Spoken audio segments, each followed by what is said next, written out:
Bardeen AI not triggering. Yeah, that's super frustrating. Especially when your automation just sits there and does nothing. But don't worry. In this video, I'll show you a step-by-step fix. All right, first check your trigger type. I mean, whether it's manual, scheduled, or event-based, it needs to be set correctly. Next, review the trigger conditions. Yeah, if the conditions aren't met, the automation won't start at all.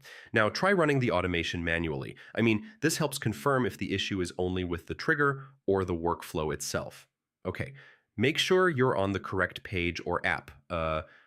Some triggers only work in specific contexts or websites. Next, reconnect your integrations like Google Sheets or Notion. Yeah, broken connections can stop triggers from firing. Also, make sure Bardeen has all required permissions. I mean, missing access can block triggers completely. Now, update the Bardeen extension. Uh, Older versions can cause bugs or trigger failures. If you're using other extensions, try disabling them. Yeah, some can interfere with trigger detection. Finally, restart your browser. I mean, this refreshes everything and clears temporary issues. So yeah, that's how you fix Bardeen AI not triggering. One of these steps should get your automation running again. If this helped, drop a like and I'll see you in the next one.